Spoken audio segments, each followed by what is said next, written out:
Good evening and thanks for joining us. Big changes are coming that could mean more Canadians get hired for jobs that are now going to foreigners. The federal government is changing the rules on the Temporary Foreign Workers Program, closing loopholes that some companies were using to bring in lower-priced employees from overseas.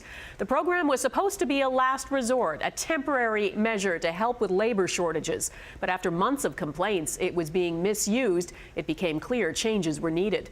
Mike LeCouture is in Ottawa with the details. Mike? Well, Donna, to try and fix the problem, the government is making major changes to the Temporary Foreign Workers Program.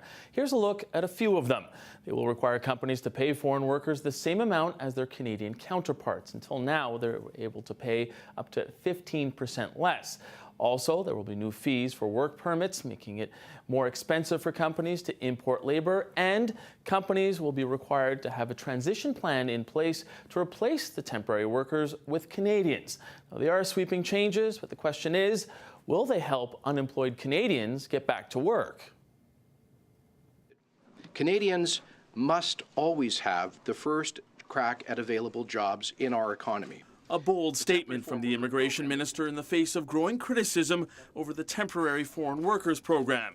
Opposition parties have called it a race to the bottom because companies could pay foreign workers 15% less than the average salary of their Canadian counterparts.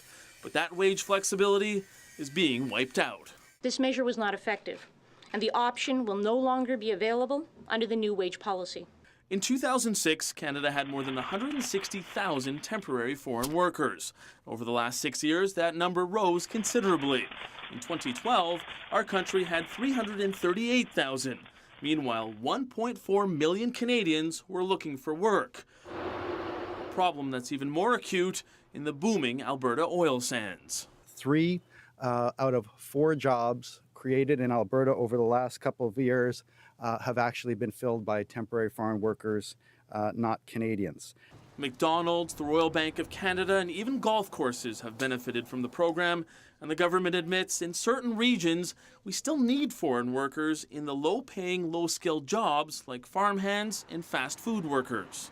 Typically young people who might traditionally take those jobs are instead able to make 4, 6, 7 times as much in low-skilled jobs in the extractive industries, for example. So, will these changes actually help fix Canada's labor shortage? Economist Ian Lee doesn't think so. Today, it's going to, in the short run, make the problem more acute. The shortage is more acute, which is going to put more pressure on companies to retrain their workers, on governments to retrain the hardcore unemployed. Now, the Harper government admits this may not be the last time it tinkers with the Temporary Foreign Workers Program. It's launching cross-Canada consultations to see if there are other fixes that need to be made. Donna? All right, Mike LeCouture in Ottawa. Thank you.